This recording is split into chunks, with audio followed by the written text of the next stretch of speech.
90 మంది పిల్లలు ఆసుపత్రుల పాలైతే ఈ రాష్ట్రంలో ఒక్క మంత్రికి కానీ ఈ ముఖ్యమంత్రికి కనీసం చీమ కుట్టినట్లేదు. ఒక్కరు కూడా వచ్చి పరామర్శించింది లేదు ఇప్పటిదాకా. They are busy. ఫుట్బాల్ ఆడడంలో ముఖ్యమంత్రి మంత్రులు బిజీ ఉన్నారు.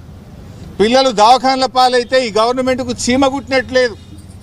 5 కోట్లు పెట్టి ఫుట్బాల్ నేర్చుకోవడానికి 5 కోట్ల గవర్నమెంట్ డబ్బులు పెట్టి రేవంత్ రెడ్డి ఫుట్బాల్ స్టేడియం కట్టుకున్నాడు. ఆయన ఎవడో మెస్సీ. ఆ మెస్సీ వస్తాడట. మెస్సీతో ఫుట్బాల్ ఆడడానికి ఈ మేస్త్రి ఫుట్బాల్ ఆడడానికి సింగరేణి పైసలు బడా కంపెనీల మీద ఒత్తిడి పెట్టి 100 కోట్ల రూపాయలు ఖర్చు పెట్టి ఈయన ఫుట్బాల్ షోకు తీర్చుకుంటుండు. ఆ 100 కోట్లతోని ఓ మంచి హాస్టల్ కట్టు, పిల్లలకు కడుపు నిండా అన్నం పెట్టు, ఓ స్కూల్ కట్టు.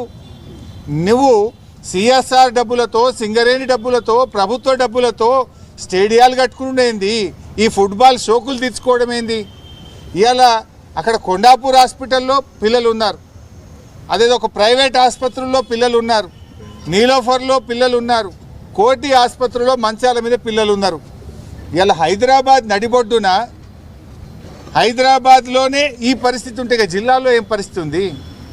ఇలా మంత్రులు, ముఖ్యమంత్రి అందరు హైదరాబాద్లో ఉన్నారు. ఈ పిల్లల్ని వచ్చి చూడడానికి మీకు టైం దొరకలేదా? మీకు ఎంతసేపు ఫుట్బాల్ ఆడడానికి నీ షోకులకే టైం సరిపోతలేదు, నీ కబ్జాలకు, నీ కమిషన్లకే నీకు టైం సరిపోతలేదు. పిల్లల్ని ఆడబట్టించుకుంటున్నావు నువ్వు. ఈ రోజు వరకు హైదరాబాద్లో ఆసుపత్రుల్లో పిల్లలు మంచాల మీద ఉంటే ఒక్క మంత్రి కానీ ముఖ్యమంత్రి కానీ వచ్చి పరామర్శించాల్సిన బాధ్యత లేదా? 61 సార్లు ఢిల్లీ వేయండి ముఖ్యమంత్రి. 61 సార్లు ఢిల్లీ పోవడానికి టైం ఉంటుంది, నువ్వు పోయి ఫుట్బాల్ ఆడడానికి నీకు టైం ఉంటుంది. కానీ ఈ పిల్లల్ని పరామర్శించడానికి, ఈ పిల్లలకు ఏం జరిగిందో తెలుసుకోవడానికి రేవంత్ రెడ్డి నీకు టైం లేదా అని నేను అడుగుతా ఉన్నా. ఇవాళ నువ్వు ఈ పిల్లల పాలిట పాయిజన్ 2047గా మారిపోయినావు. పిల్లల పాలిట పాయిజన్ 2047గా మారిపోయినావు. మాటల్లో గతంలో కూడా పోయిన సంవత్సరం కూడా ఇట్లే ఫుడ్ పాయిజన్ అయింది. అప్పుడు బీఆర్ఎస్ పార్టీ, మేము మా పార్టీ ఆధ్వర్యంలో గురుకులాల బాట పట్టినాం, ముఖ్యమంత్రి మీద, ప్రభుత్వం మీద ఒత్తిడి పెంచాం.